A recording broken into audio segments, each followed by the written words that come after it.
వాక్యమనకు దేవుని స్వభావం గురించి గొప్ప సత్యాన్ని బోధిస్తుంది. ఆయన తన ప్రజలను ఎన్నడూ విడిచిపెట్టడు. ఈ వాక్యాన్ని మనం 3 ముఖ్యమైన అంశాలుగా విభజించి చూద్దాం. 1.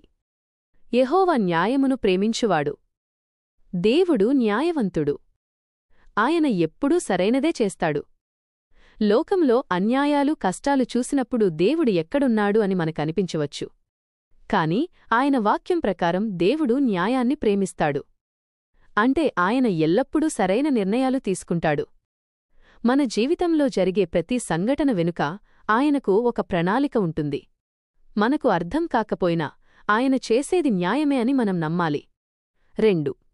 ఆయన తన భక్తులను విడువడు. ఇది ఎంతటి అద్భుతమైన వాగ్దానం! మనల్ని దేవుడు ఎప్పటికీ వదిలిపెట్టడు. మనం కష్టాల్లో ఉన్నప్పుడు, ఒంటరిగా ఉన్నప్పుడు, నిరాశ చెందినప్పుడు కూడా ఆయన మనతోనే ఉంటాడు. దీనికి చాలా ఉదాహరణలు బైబిల్లో ఉన్నాయి. ఉదాహరణకు యోసేపు జీవితాన్ని చూద్దాం. తన అన్నల చేత అమ్మివేయబడినప్పుడు, ఐగుప్తులో బానిసగా ఉన్నప్పుడు, జైలులో నిర్దోషిగా వేయబడినప్పుడు. యోసేపు జీవితం చాలా కష్టాలతో నిండి ఉంది. కాని దేవుడు యోసేపును ఎప్పుడూ విడిచిపెట్టలేదు. ఆయన అన్ని సమయాల్లో యోసేపుతో ఉన్నాడు. చివరికి ఐగుప్తుకు ప్రధానమంత్రిగా యోసేపును హెచ్చించాడు. దీనిని బట్టి మనం ఏం నేర్చుకోవాలి?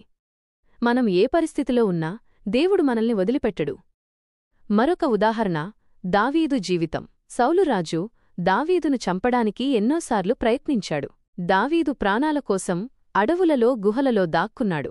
కాని దేవుడు దావీదును ఎన్నడూ విడిచిపెట్టలేదు. ఎందుకంటే దావీదు దేవునిమీద నమ్మకముంచాడు.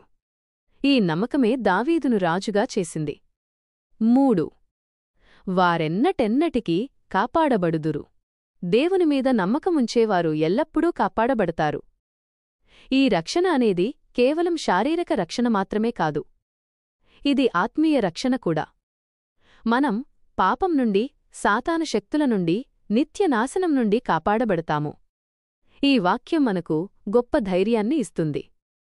మన జీవితంలో ఎలాంటి కష్టాలు వచ్చినా దేవుడు మనల్ని కాపాడతాడని మనం నమ్మాలి.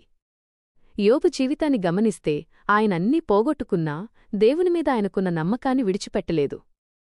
అందువల్ల దేవుడాయనకు అంతకు ముందున్న దానికంటే రెట్టింపు దీవెనలు ఇచ్చాడు. కాబట్టి మనం నేర్చుకోవలసింది ఏమిటంటే, యెహోవా న్యాయవంతుడు. ఆయన తన భక్తులను ఎన్నటికీ వదిలిపెట్టడు. మన జీవితంలో ఏది జరిగినా దాని వెనుక ఒక ప్రణాళిక ఉందని మనం నమ్మాలి. ఈ వాగ్దానాన్ని మన హృదయంలో ఉంచుకుని ఆయనను నమ్ముతూ జీవిద్దాం. అప్పుడు మనల్ని ఆయన ఎల్లప్పుడూ కాపాడతాడు.